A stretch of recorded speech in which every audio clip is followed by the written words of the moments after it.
What language or library should I learn in 2020? Should it be React or maybe it should be Vue? Which is the best? Or maybe should I start learning backend? And should I learn Deno or Node? Or which one of these are the right ones? It's a question that I get asked a lot. It's a question that keeps coming up over and over, so it doesn't matter how many times I answer it.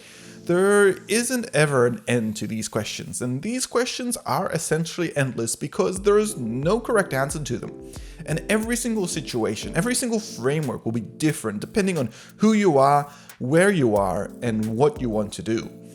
What I wanted to talk about today is the options available out there because there are quite a lot, and I think sometimes people get overwhelmed, so they just want someone to be able to tell them that this is what they should pick.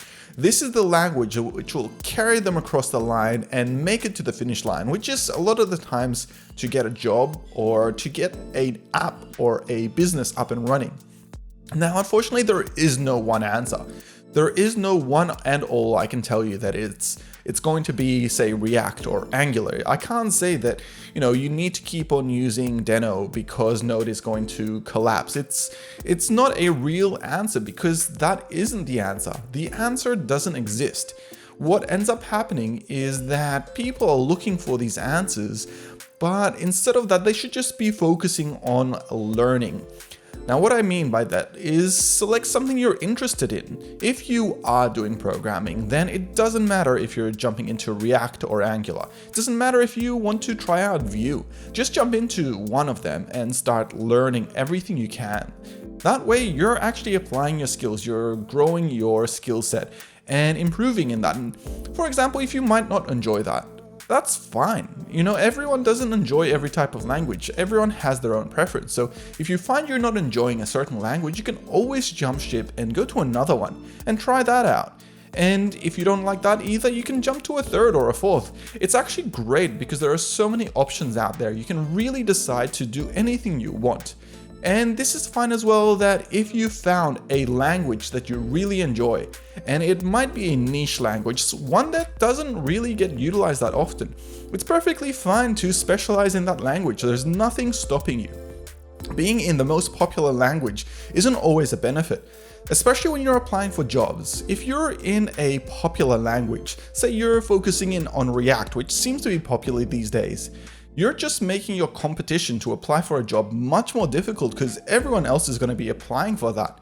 Whereas if you've niched down to something very specific, then you'll actually find that you're probably getting a lot more applications that will go through simply because you won't have as much competition to compete with. Such as instead of maybe doing React Native, you might do Ionic or even maybe try out Flutter from Google. Those are more or less utilized in the day-to-day, and yet when job applications come up for that, then if you're able to specialize in that language, you'll have a stepping stone above everyone else simply because you'll have been practicing this niche product. So my recommendation isn't really to focus in on the niche products, it's to focus in on what you enjoy. I think that's the best thing. If you're enjoying a language, you're going to learn that a lot better. You're going to understand it a lot better as well, and when the going gets tough, you're not going to give up on it either. And this is usually what I've done personally. When I was learning my languages, I actually found I enjoyed React personally.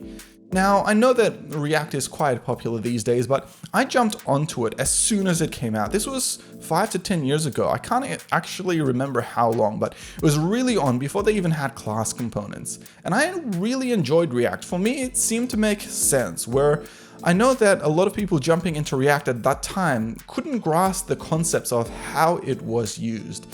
Now for me, this gave me a stepping stone and it moved me into React Native, which is a slightly more niche product, since a lot of people at the time were doing app development in Swift or in Android using, all sorts of languages, but React Native was in the minority. And I found that for me, I could use my skill set from React to specialize down on React Native, and that got me a couple of great jobs, which were really useful. And this is what happens when you find a language or a library that you're really interested in. There's always smaller subcomponents of that you can work on. There's little apps you can build on, or you can even create your own library building on the foundations of that language or library, which is really cool. And if it's a really useful thing, you might even be able to sell it or create a startup from it. I've done a couple of things in React, and in the end, what I find it's not the technology or the library or the language that matters. It's essentially how you drive it. It's like a car. You can have a Nissan or a Holden or Mazda even. If you know how to drive the car, whether it's in manual or automatic, it doesn't matter. As long as you've got a destination in mind and you're practicing and moving forward, that's the thing that is important. And that's the thing that I'm going to say that you guys should focus on. Focus on the destination of where you want to go rather than what'll take you there, because what'll take you there is really up to you, but there's a number of ways to get there. Anyway, these are my thoughts on libraries and technologies and what you should learn. It's essentially up to you. And I think you should pick the thing that you most enjoy.